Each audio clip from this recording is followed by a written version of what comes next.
On a December night in 1942, a lone German aircraft approached the coast of England. Inside, an enemy spy waited for the signal to jump.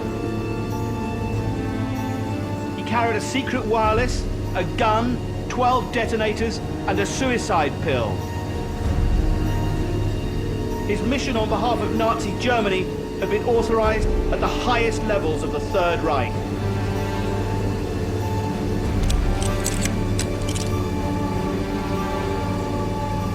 His code name was Agent Fritz. But Fritz was not German, he was British. His real name was Eddie Chapman, and he landed in a field here in a remote corner of East Anglia. He was a crook, a womanizer, a con man, and a sort of hero. He was perhaps the most extraordinary spy in British history.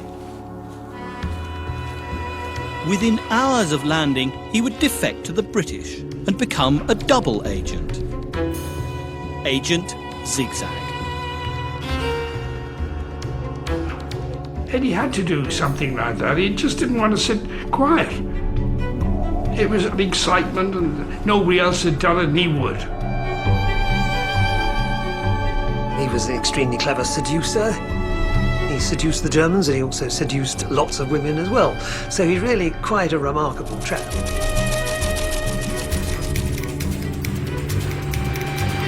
It was probably the love of her life. She met the man she considered her dream prince, I guess. If the Germans had found out about the story, then Bob probably would have been dead.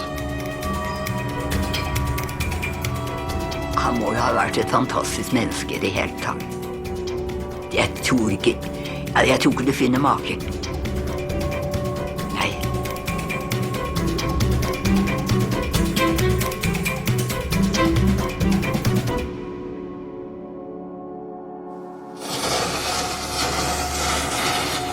Of all London's pre-war gangsters, Eddie Chapman was in a league of his own.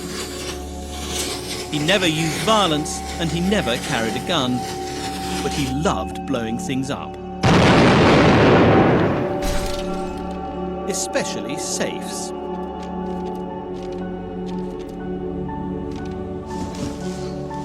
His speciality was robbing Odeon cinemas. You know the big one at Swiss Cottage? I did that one. I did them alone. I looked around and I found a bag. I knew that the cleaners came on at 6 in the morning. So I thought, Christ, I've got to get out before they come in. Chapman hit the Swiss Cottage Odeon in London in September 1938, having spent the night hiding in the gents. He had just minutes to get out and get to safety.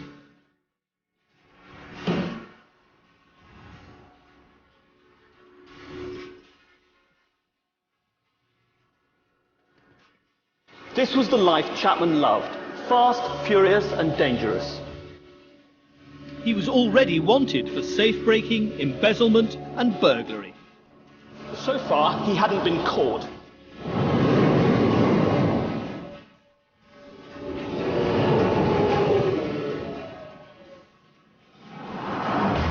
At that time, all the old dears are going for office cleaning. It was full of them. And I had this bag on my knees. And I saw them all looking at it. What the hell are they looking at? And I turned the bag round. And in white letters that big, it had Odeon Cinema Limited. It was the longest journey I ever did.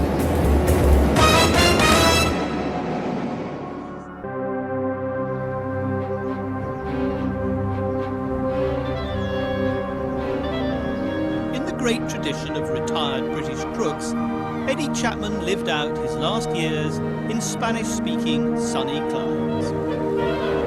Even as an old man, he never lost his taste for fast cars, fast women, and fast living. Before he died in 1997, he was interviewed by the BBC in the Canary Islands about his life as a double agent. but the Official Secrets Act prevented it from being broadcast. MI5 has since declassified the Zigzag files, allowing Chapman to tell his story for the first time. I was actually spawned in the slums of the northeast coast. And my father drank quite heavily, and I decided I was going to get out of it completely. I'd reached my 17th birthday and applied to join the Guards. Chapman didn't last long. He quickly deserted and headed for the bright lights of Soho, home to London's criminal underworld. By the age of 25, Chapman was one of the most wanted men in the country. His forte was blowing safes. There's the thrill of the excitement of it. Are you going to strike a bonanza or strike nothing? I mean, the one thing we had was money. Whenever we ran out, we used to go out and blow another one. There were girls, fast cars, and as much champagne as a man could drink.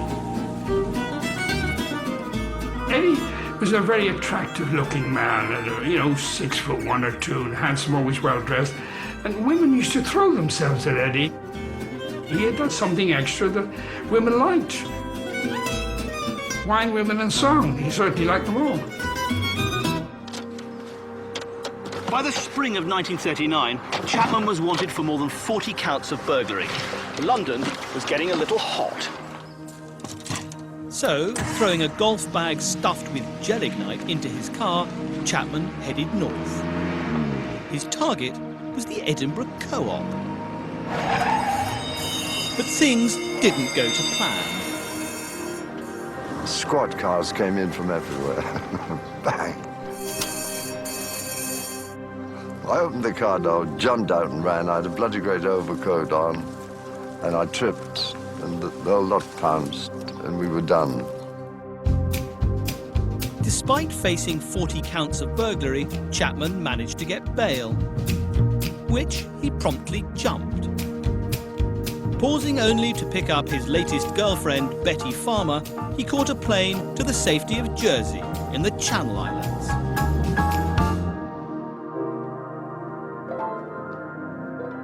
The next stop would be France and a boat to South America. Comfortably settled at the Hotel de la Plage, Chapman and Betty sat down to a leisurely Sunday lunch. The couple were tucking into dessert when Chapman looked up to see two burly policemen approaching the table. He rose from his sherry trifle, kissed Betty one last time, and jumped through the window, which was closed.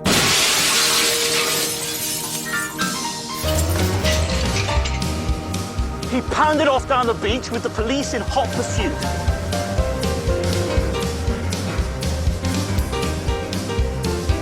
But his luck finally ran out. The judge showed no mercy. Chapman was sentenced to 2 years. After that, he faced another 20 years back on the mainland. I was in the punishment wing, alone. Sometimes I only got the bread and water, and this went on for weeks. My weight shot down from about 12 stone to about 9. But outside the prison walls, Europe was falling apart. Chapman was still serving his sentence when the world went to war.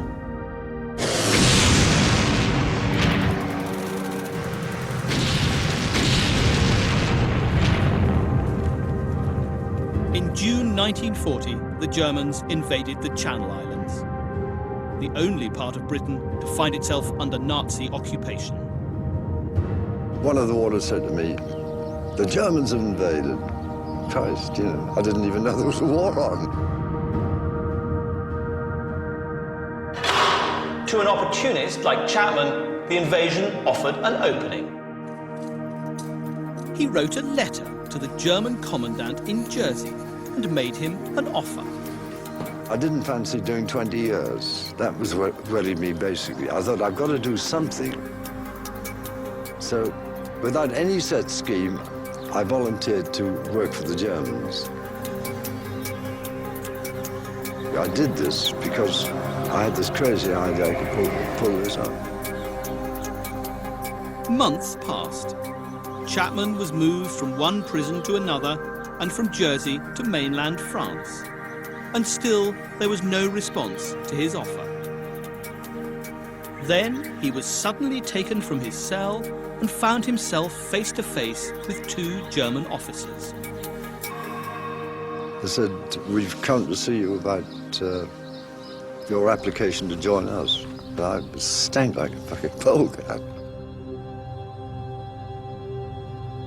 They had their interview, I answered all their questions and explained why I wanted to join them, that if the British ever invaded, I'd be doing 20 years and I'd much prefer to work for them. So that was my freedom from prison. Within hours of his interview, Chapman found himself on a train, sitting in a first-class compartment. But what was he thinking? Had he really thrown his lot in with the Germans? Or did he always intend to double-cross them, as he later claimed? Or was this simply a way to get out of jail and perhaps make some cash on the side? His destination was a charming French manor house near Nantes in western France. This was to be his home for the next 3 months. Chapman was met at the door by a distinguished figure wearing a pinstriped suit, who welcomed him warmly in perfect English. He looked like a prosperous city banker. In fact, Stefan von Groening was a decorated First World War veteran who now ran the most important spy school in Nazi-occupied Europe. He had personally selected Chapman for training as a German agent because Chapman was exactly what the Germans now needed. Up until this time, German intelligence operations in Britain had been a spectacular failure. Every one of their spies had been caught. The Germans had to find a spy, any spy, who could actually do some spying. Chapman was the perfect choice. He was English and therefore invisible. He had good reason to loathe the British authorities. And he was rather good at blowing things up. Von Groening said, you're going through a course now of espionage, code work, and sabotage. But before his training began, Chapman needed a code name. Stefan von Groening knew that the British routinely referred to all Germans as Fritz. And so Eddie Chapman duly became Agent Fritz.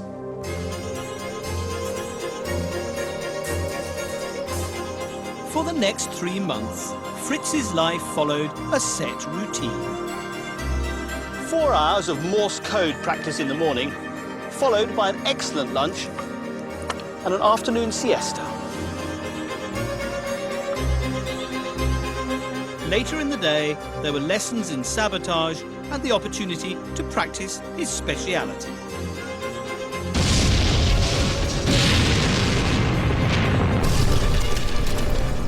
I was taught about 7 different formulas.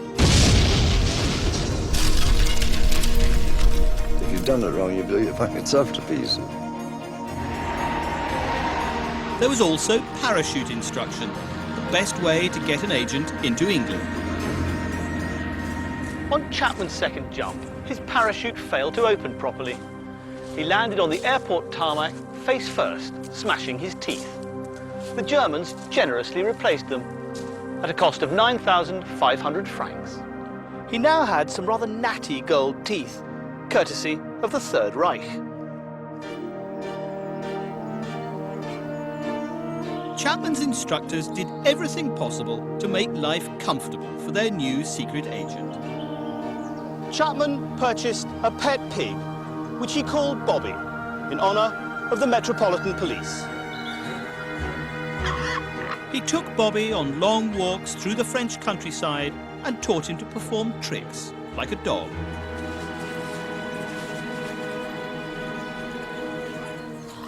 Could life possibly be better?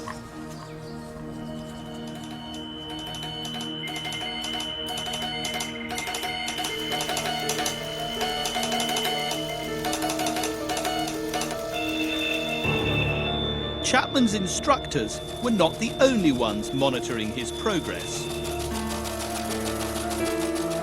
From deep in the Buckinghamshire countryside, others were following his every move. For months, the secret codebreakers at Bletchley Park had been eavesdropping on Agent Fritz's practice transmissions. They knew this German spy was being trained at Nantes. They knew how many teeth he'd knocked out and how much they'd cost to replace. And they knew he spoke English. A lot of the messages would be from his handler back to Berlin. We had what were called Y stations all over the UK at strategic points where they could pick up these messages clearly. They would have ended up here in one of the huts, and it would have been compiled, recorded, so we knew exactly what was going on, and we would have been watching very closely. Some of Fritz's transmissions were quite baffling. Your friend Bobby the pig grows fatter every day. He's gorging like a king, roars like a lion, and shits like an elephant. Fritz. But who was this mysterious Bobby the pig, and when would Fritz arrive? Well, von Gruning took me out and gave me dinner. He said, now you're probably wondering what this is all about. Are you willing to go to England to attack a target for us in England? So I said, yeah, for money. How much? The money was 150,000 Reichsmarks, set down in a formal contract. But there was an additional clause. In the event of this agent betraying the German Reich, he will be summarily executed. He said you could fully understand the purpose of it. So I said, yes, I signed it. Chapman's mission was to blow up a major aircraft factory at Hatfield, just north of London. Here, Britain's most advanced bomber was being built. The famous de Havilland Mosquito. The very thought of the plane sent Goering, chief of the Luftwaffe, into a towering rage. It makes me furious when I see the Mosquito, he said. There is nothing the British do not have. They have the geniuses, and we get the nincompoops. After the war, I'm going to get a British radio set. That way, at least I'll have something that works. This is a thing of beauty in the skies of Britain. Above Germany, a sight to dread. No doubt Goering and Goebbels have bad dreams about it every time they're due to broadcast.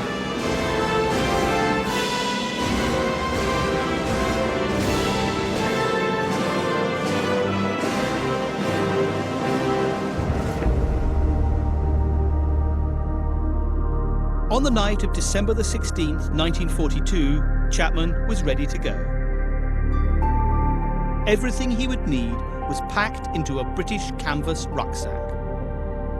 Wireless, detonators, fake identity cards, and £990 in used notes. Nothing was left to chance. Except for one small but rather crucial detail. In an act of stupendous incompetence, the wads of money were held together with bands labelled Reichsbank Berlin. After an excellent dinner in Paris, Chapman boarded the plane for England. His hands were shaking so much he could hardly strap himself in. They were flying relatively low, which of course made the mission more dangerous because they could have easily been shot down. I think my father said no way this guy is going to survive this. It was really mission impossible. Somewhere over East Anglia, at 2:15 in the morning, Chapman jumped. I was about 7 or 8 minutes coming down. And at night time, you think you're fucking going up. You know, all you can see is cloud. I floated over a house and then landed a few hundred yards away. And I did everything. I buried my parachute. And I did everything right. But from that moment on, Chapman broke all the rules.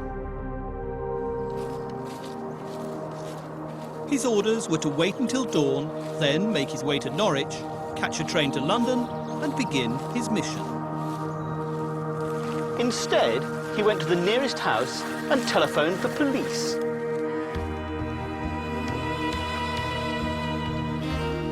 When I got to the police station, I was trying to keep my identity secret. Who are you? What? I said, I'm not answering you. I want to talk with British intelligence. I told him that I was here on a mission. I told him what the mission was about. He said, well, save that because they're waiting to interrogate you. Within hours, Chapman was on his way to London. For months, British intelligence had been planning to catch Agent Fritz. But what nobody expected was that Fritz would turn up on their doorstep. I thought I was being taken someplace comfortable to sleep, and I woke up in a cell. Fucking nice, I'm back in the nick. Chapman was locked up in Camp 020, a prison for captured enemy agents. Here, he was immediately photographed. A face drained by stress and exhaustion stares out of the pictures. But there is something else in Chapman's expression, the hint of a smile.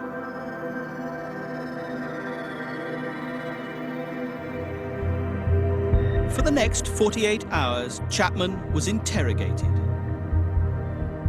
Facing him across the table was a man who wore a glinting monocle and had a fearsome reputation for breaking his victims. This was Colonel Robin Tin Eye Stevens, and it was his job to find out whether Chapman was telling the truth. Eddie Chapman was interrogated, not at Bletchley Park. This would have had nothing to do with Bletchley Park. But of course, the interrogators are looking for information to corroborate what is being said. Chapman told Tin Eye everything. A complete picture of the workings of a Nazi spy school. But he also made an offer to spy for Britain against Germany as a double agent. The pressure was now on Tin Eye to decide if Chapman could be trusted.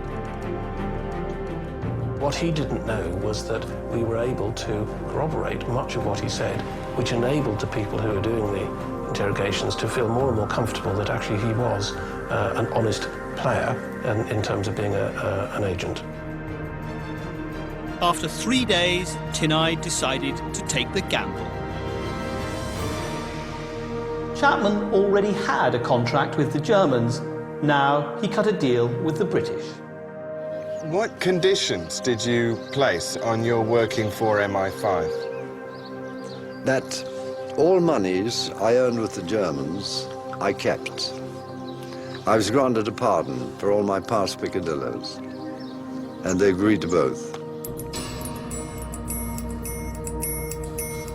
A young MI5 officer was assigned to handle his case. A former BBC sound engineer, Ronnie Reed, was an expert in Morse code. My father was needed because, as with all these double agents, when they're transmitting back to Germany, you've got to make sure that they send back the message that we want them to say, and we've got to make sure that they don't send a message that says, "Don't believe a word I'm saying, I've just been caught." The next morning, Chapman tapped out his first message to his German spy masters. I just laid the antenna around, plugged in. I gave 2 calls and I got the answer immediately. Within hours, Bletchley picked up a German signal. It indicated that the enemy believed Chapman's message was genuine. This was definitely Fritz. The deception was up and running. Only one thing remained before Chapman could begin his new career as a double agent, a code name. MI5 came up with one that fitted him perfectly. Agent Zigzag. The name carried a hint of anxiety, because a man who could zig could also zag. But if Chapman thought his new job was going to be glamorous, he was in for a shock. The Germans had installed him in a comfortable manor house in Brittany. The British installed him in this quiet, anonymous street in the London suburb of Hendon. The last place anyone would think to look for a double agent.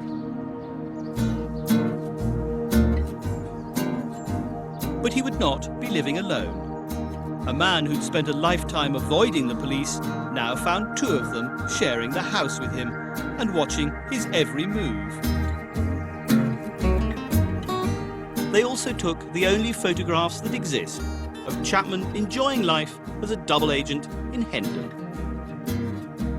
They set up a radio transmitter in a top room, and from that point, Eddie could broadcast to Germany with my father supervising him. To start with, transmission was quite difficult. The Germans didn't seem to hear him. And then Eddie got the poker from the fire and heated it up and tried to resolder it, which wasn't very effective. So my father took his transmitter back home, did it with a proper soldering iron, and after that it worked fine and the Germans heard every word.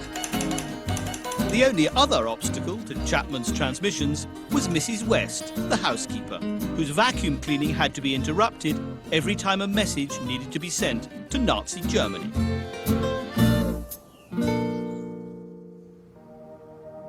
Chapman had now been in Britain for a month, but had not yet carried out his mission to blow up the de Havilland factory. It was time for a most ingenious deception.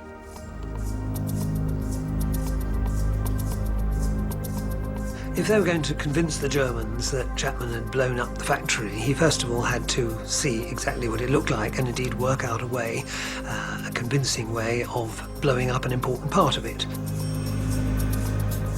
We walked through the morning shift. We just went in overalls like everybody else. Nobody challenged us. We just went straight through. We went up, I opened the powerhouse door, nobody there. So I went inside, had a look around, came out. I said, well, this is obviously where I had to place the explosive. I knew exactly what to tell the Germans, and it was from that my cover story was patched up. To reinforce his cover story, Chapman drew up a secret map of the factory. With his handler, Ronnie Reed, he now planned how to fake its destruction. And so we agreed with him that we would camouflage a large part of the de Havilland factory to make it look as if they had blown up the transformers there. The transformers were the power centre of the factory. The key was to make them look from the air as if they had been destroyed. MI5 now set about building replicas out of papier-mâché. 2 would be rolled over as if slammed sideways by a blast. A team of set designers from London's Old Vic Theatre was secretly enrolled to paint fake holes on the walls as if they'd been shattered by an explosion. I mean, they did a wonderful job on the camouflage. It was as near as possible to what the Germans had instructed me. To back up the deception, a fake news story would appear in the next day's papers. They first approached the Times, the newspaper of record. The editor, Robert Barrington Ward, rejected the idea out of hand, pointing out that nothing untrue had ever been published in this newspaper, and he wasn't about to start now. The Daily Express, on the other hand, was only too happy to oblige. At dusk on January the 29th, 1943, the Old Vics designers entered the factory one last time to put the final touches to their work. Meanwhile, ballistics experts carefully laid the charges for a set of spectacular pyrotechnics. At midnight, the residents of Hatfield were woken by a massive explosion.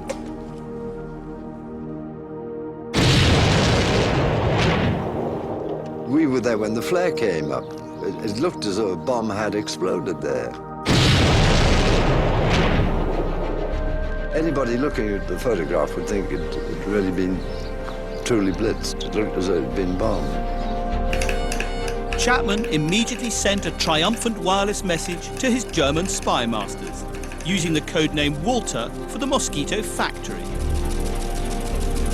But would the Germans fall for it? They sent over aircraft to photograph it, which we led through, and they saw the sabotage. The next day, the Daily Express duly ran a story about a mysterious explosion north of London. That same evening, Bletchley Park intercepted a signal from Chapman's German spy master. It was the message everybody had been waiting for. The gamble had paid off. Absolutely marvelous. At the spy school in France, it was champagne all round. At last, the Germans had a spy who could outwit the British. And the British, equally delighted, had a spy who could outwit the Germans. A spy who now volunteered to do what no other double agent had done, to go back into Nazi-occupied Europe. Why do you think Eddie went back into occupied Europe? Excitement. MI5 now drew up a wish list of information they wanted Chapman to gather. Enemy codes, personnel, military units and battle plans. Nobody ever thought that I was going to come back. They did give me the opportunity to withdraw if I wanted to. But I had the gut feeling I could do it. I don't think they expected me back. On May the 15th, 1943, Chapman set sail for neutral Lisbon, the entry point into occupied Europe. But he did not travel under his own name. He was now Hugh Anson, a steward aboard the merchant ship the City of Lancaster. My job was to wait at table, look after the skipper and the first mate. The skipper was tipped off that I would be jumping the ship, not to make too much fuss about it. Once in Lisbon, Chapman headed directly to the German embassy. I asked to see the ambassador. I said, well, I happen to be a member of the German army. I said, I've just finished a mission in England and that I was an agent. He was welcomed by the Chief of Intelligence and immediately invited to carry out a fresh sabotage mission to blow up his own ship. And I said, well, what about money? He said, well, how much do you want? I said, for that, £20,000. Oh, yes, he said, we pay that. So I said, good. The Germans now presented Chapman with what looked like an ordinary lump of coal. In fact, it was a new kind of bomb, packed with high explosive. Chapman's task was to return to the port and slip the bomb into the City of Lancaster's coal bunker. When the ship set sail again, the coal would be shoveled into the furnace and explode, sending her to the bottom. All hell broke loose when Bletchley Park intercepted German messages revealing that Chapman was about to sink his own ship. Agent Zigzag was supposed to be spying for Britain. Had he switched sides again? Of course, we were horrified and we were a bit worried that Eddie might in fact have turned and was now carrying out the German instructions. So we had to send somebody to tell him not to do that. Ronnie Reed flew to Lisbon armed with a revolver. His orders were to find out if Chapman was betraying them, and if he was, to stop him.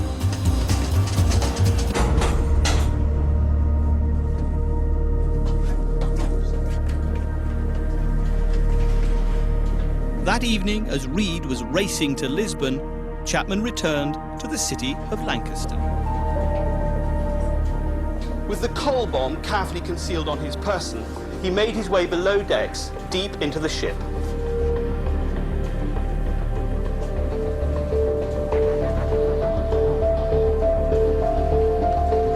But he didn't go down to the coal bunker. Instead, he went straight to the captain.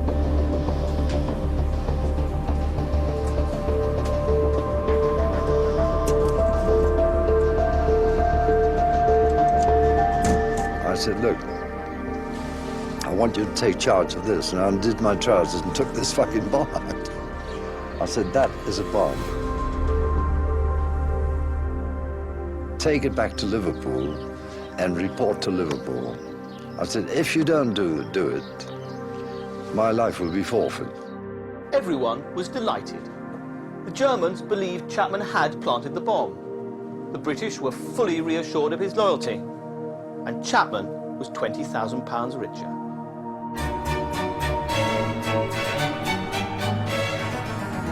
And German generosity didn't stop there.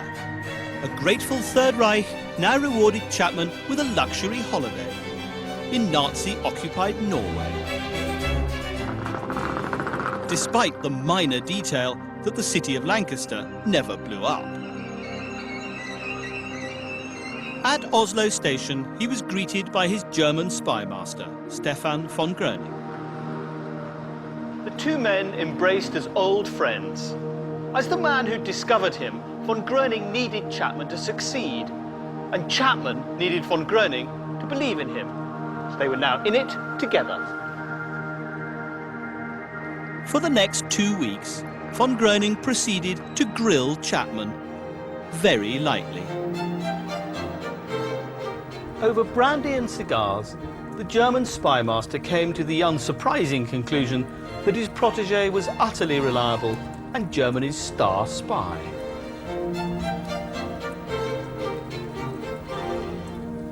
What happened next was one of the oddest scenes in the entire saga. Von Gröning stood up and presented to Chapman a small black box. And he duly opened it and took out from it the German highest honour of merit, the Iron Cross, complete with its ribbon, and handed it over to Chapman and said that Hitler had awarded Chapman this cross for his services to the Reich.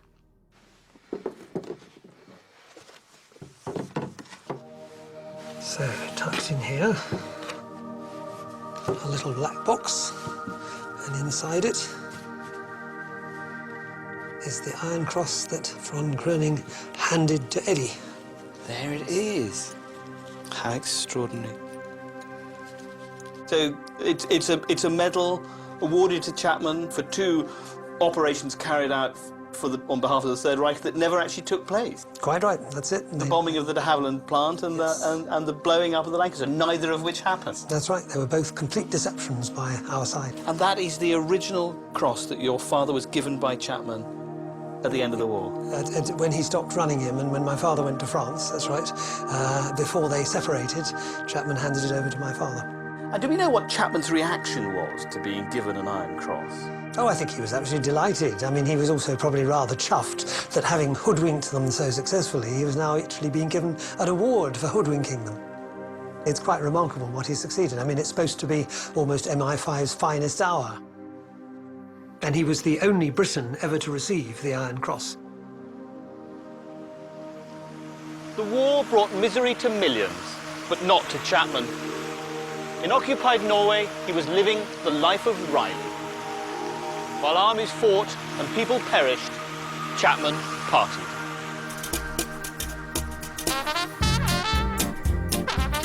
Chapman's life was a world away from that of ordinary Norwegians. Bankrolled by the Third Reich, he had everything he could possibly want.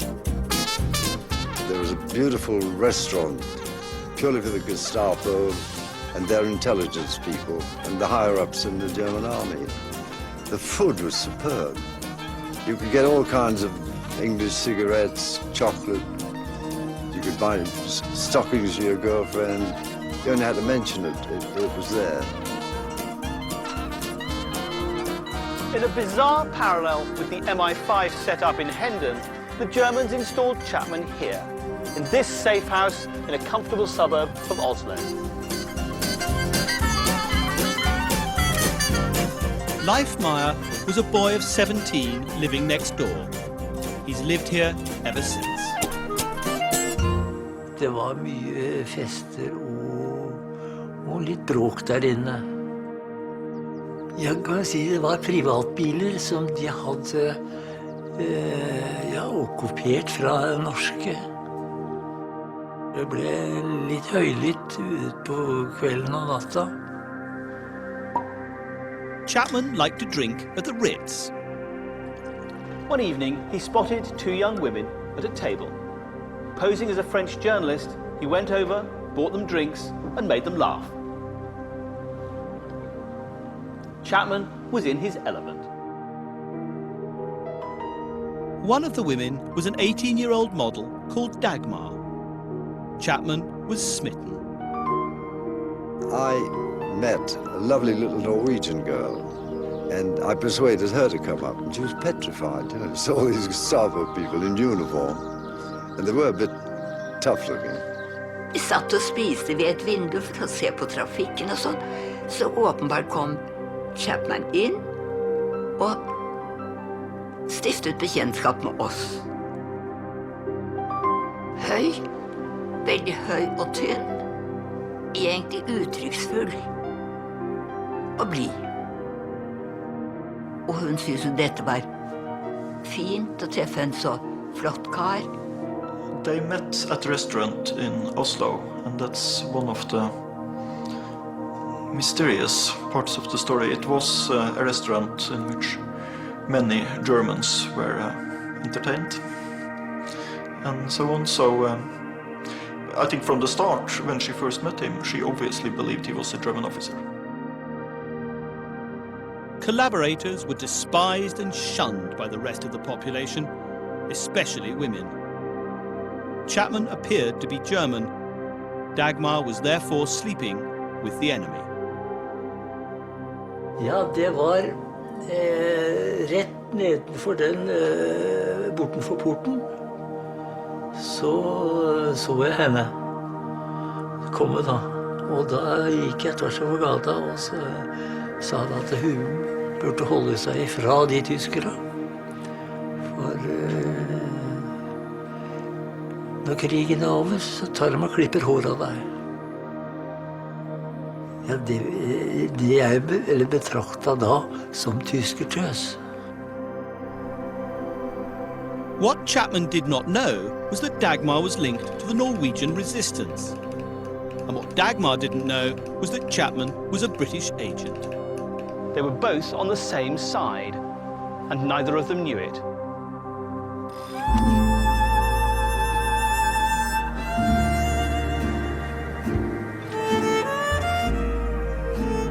The relationship swiftly blossomed. Chapman wanted to sail with his new love in Norway's famous fjords, and so he asked von Gröning for a yacht, and got one.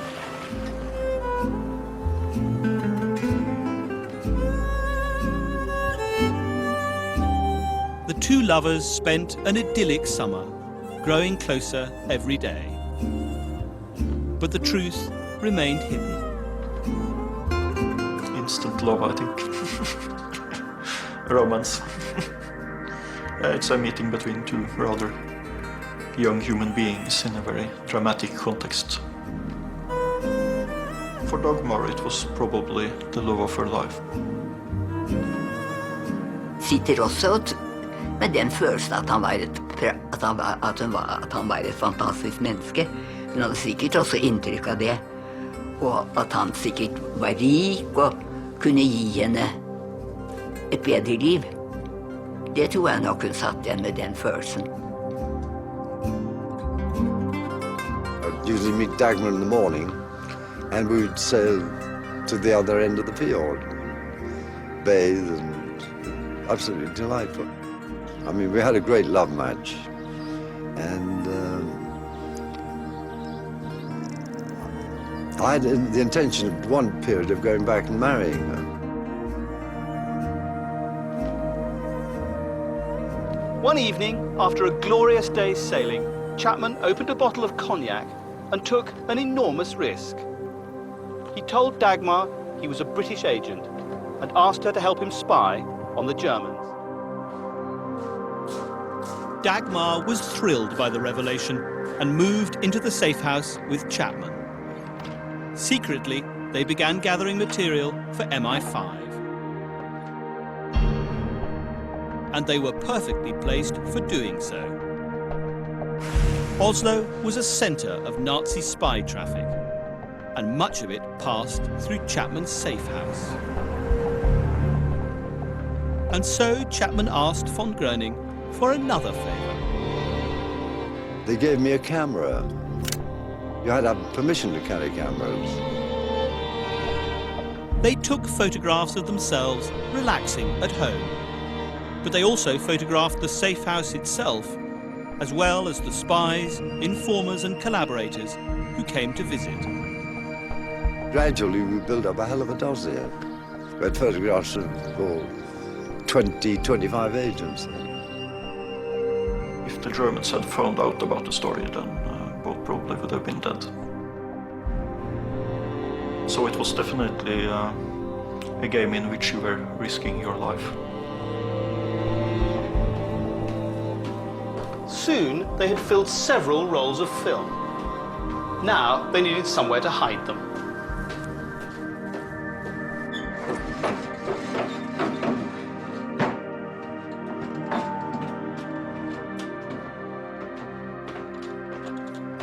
Chapman discovered that by bending back this metal sheet, he could stash the rolls of film behind, where no one would think to look.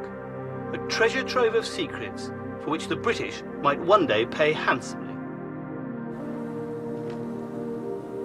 But after almost a year in Norway, Chapman's holiday was coming to an end. By the spring of 1944, the Germans were losing the war. The Allies were punching through Italy and would soon invade occupied France.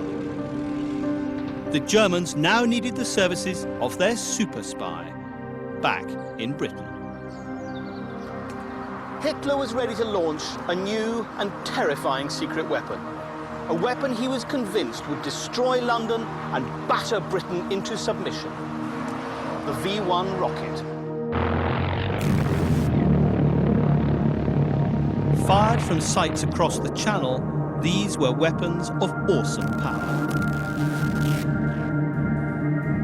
But their navigation systems were crude. The Germans had little idea if they were hitting or missing their targets. Chapman's mission was to go back to London and report where they were landing. That way, the Germans could adjust their aim and hit the most vital targets. They gave me a chronometer, and they said, the moment you hear an explosion in London, you note the time down, and you find out where it's landed. And if possible, a description of the destruction. So I said, great, fine. And I was to be paid £100,000. In March 1944, Chapman said farewell to von Groening, the spy master and friend he had comprehensively betrayed. His parting from Dagmar was more painful. They spent the evening together making plans for after the war. The nightclub they would run in Paris, the places they'd travel to, the children they would have. He would not see her again for half a century.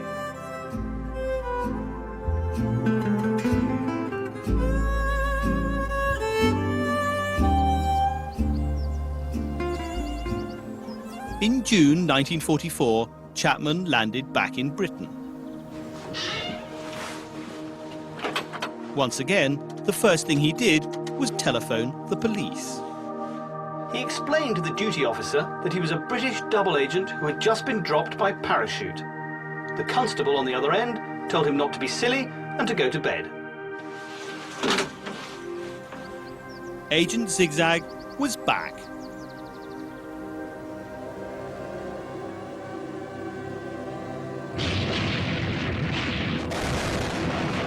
By the time Chapman arrived, more than 600 V-1 rockets had already slammed into London. Casualties were rapidly mounting.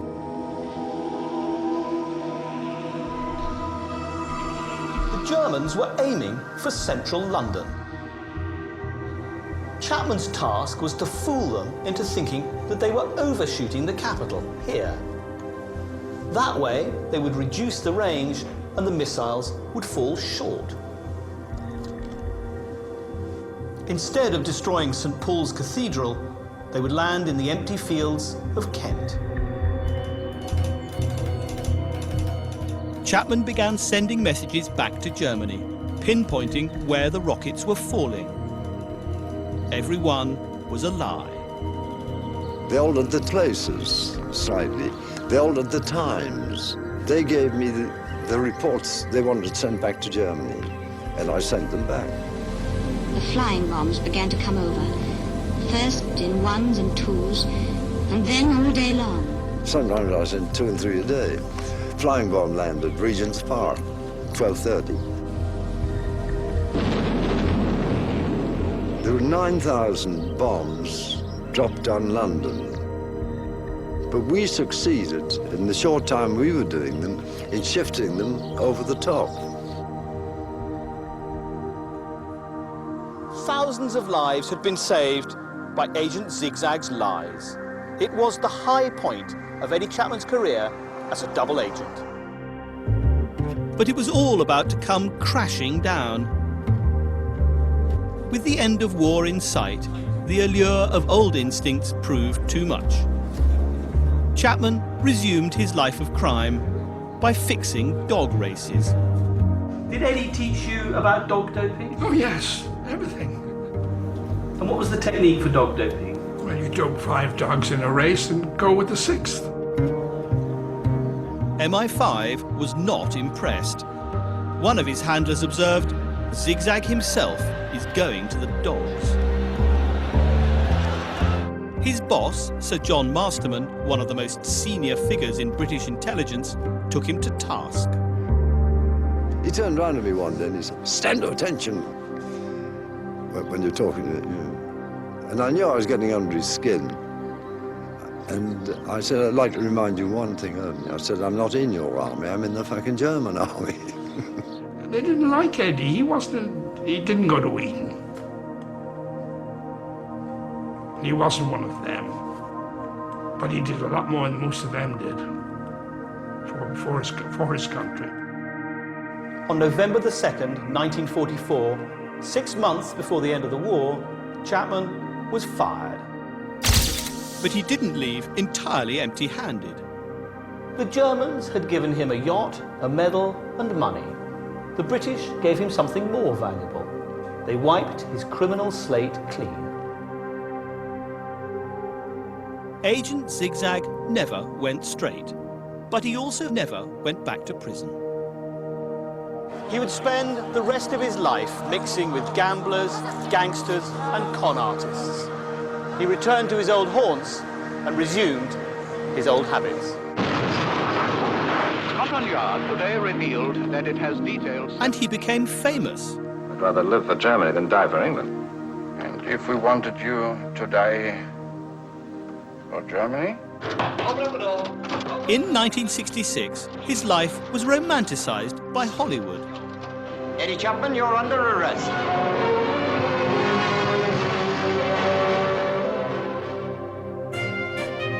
Chapman reveled in his celebrity. He was even, for a time, occasional crime writer for the Sunday Telegraph. whose readers he warned against the attentions of people like him. And he married too. He'd last seen Betty as he leapt through the window in Jersey in 1939. At the end of the war, he saw her by chance in a London bar and fell in love. But in Oslo, Chapman's lover, Dagmar, suffered a very different fate. Arrested after the war for consorting with a man everyone believed to be a German officer, she was sentenced to 6 months in prison. No one came forward to say that this German officer was in fact a British agent. He told her when he left during the war that he would return after the war as soon as possible if he was alive. So I guess it's probably a good guess that for many years after the war she believed he was dead. She never found any other great love. I believe she tried to leave it behind somehow, to go on with life, but I do not believe she ever succeeded. Og hun hadde vel regnet med at hun skulle få lov til å komme til England og gifte seg med ham. Det hadde hun sikkert regnet med. Og det var jo en veldig stor skuffelse. Half a century after their parting, Chapman traced Dagmar's phone number and called her. I said, "You don't remember me?" I said, "You knew me as Fritz." "Oh, Fritz," he said, "I know your real name now. Your real name is Eddie." I said, "Yes, I'm Eddie Chapman." "Oh," and she couldn't talk to him. "How are you?" And we've written to each other letters. So I'd love to go and see her again. Soon after this interview, they finally met again. You can only imagine how it must have been to meet him again. And reportedly, he promised to visit Norway and tell the story about what happened, which was probably important for her because she had a rumor for many years after the war for being the mistress of a German. But then he died before he was able to visit Norway. And that was probably the final knockout in the life of Dagmar. And she died herself some 2 years later, and the last years were very hard. Eddie Chapman died in 1997 at the age of 83.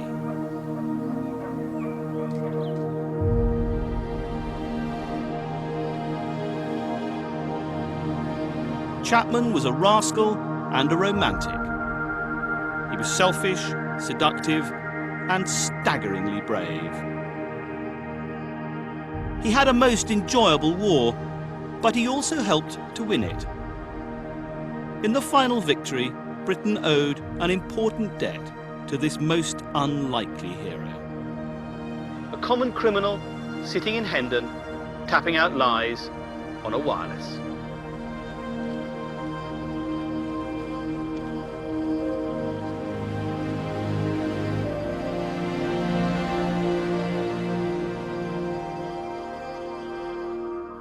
Next this evening on BBC HD, stay with us for comedy with Life's Too Short.